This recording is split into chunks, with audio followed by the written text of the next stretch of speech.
لیکن راستے کی خرابی کے باعث آنے جانے میں وقت زیادہ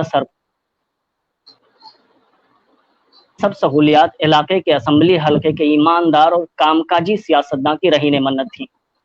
سونے پہ سہاگا یہ کہ عوام اس کے باوجود بھی 20 سالوں سے تسلسل کے ساتھ اسی سیاستدان کو منتخب کرتے آ رہی تھی۔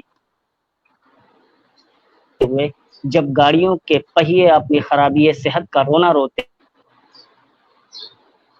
وہیں صرف کر دیا جاتا اور جی فرید اسٹنٹ کا رس ہونے کے باوجود ڈرائیو کرتے ہوئے لڑکھڑا رہا تھا، اور اکثر دستے پر اس کی گرفت اتنی سخت ہو جاتی تھی کہ دونوں ہاتھوں کے رگ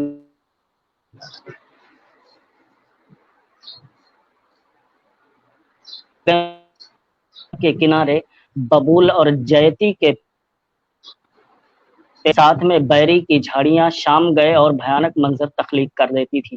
بائک ڈرائیو دی اس نے چاروں اریبہ جو پچھلی نشست پر بیٹھی تھی اس نے سہم کر فرید کی سختی سے اپنی مٹھیوں میں بھینچ لیا، اور جب بائک تھوڑا اور آگے کی آوازیں بھی صاف تو اریبہ بھی سنبھل کر بیٹھ گئی۔ اگلی موڑ پر جب بائک نے اپنا رخ تبدیل کیا تو روشنی کا دائرہ چند پر پڑا جو ایک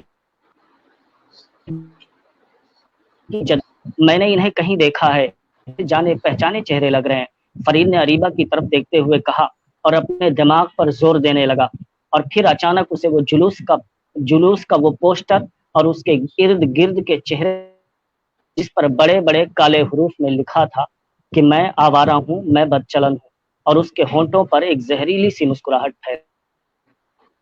بہت شکریہ۔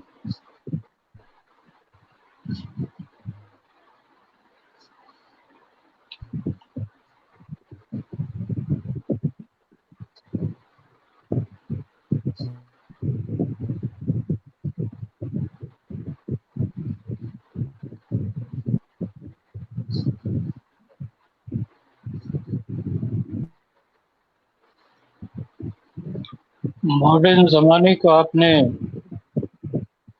اپنی تہذیب، اپنے کلچر کے پس منظر میں جس طرح سے پیش کیا ہے، ایک چھوٹے سے افسانچے میں، وہ بہت پراثر اور معنی خیز ہے۔ یہ دور تو معنویت کا دور ہے۔ بہت شکریہ۔ نئی نسل کے بعد میں نے اس دور کو معنویت کا دور کہا ہے، اور اس دور میں شاعری ہو چاہے افسانہ ہو وہ معنویت کے بہت قریب ہو گیا، تو بہت اچھا افسانہ اور بہت خوشی ہوئی سن کے، اور ہمیں اپنی نئی نسل سے بہت امیدیں ہیں کہ وہ ہماری تہذیب کو، ہمارے ادب کو اور آگے فروغ دیں گے اور اس میں اضافہ کرتے جائیں۔ میں اردو سے اور اردو والوں سے کبھی مایوس نہیں ہوتا، اور میں ہمیشہ پر امید رہتا ہوں، کیونکہ ہمیشہ میری جو تھنکنگ ہے وہ پازیٹیو تھنکنگ رہی ہے، اور میں اردو زبان و ادب کے لکھنے والوں سے بھی پر امید ہی رہتا ہوں، اور یہ آپ لوگ جو سنا رہے ہیں افسانے، یہ امید بتاتے ہیں کل کے لیے، مطلب آنے والے کل کو روشن مستقبل کی ضمانت کرتے ہیں یہ افسانے، یہ تھنکنگ۔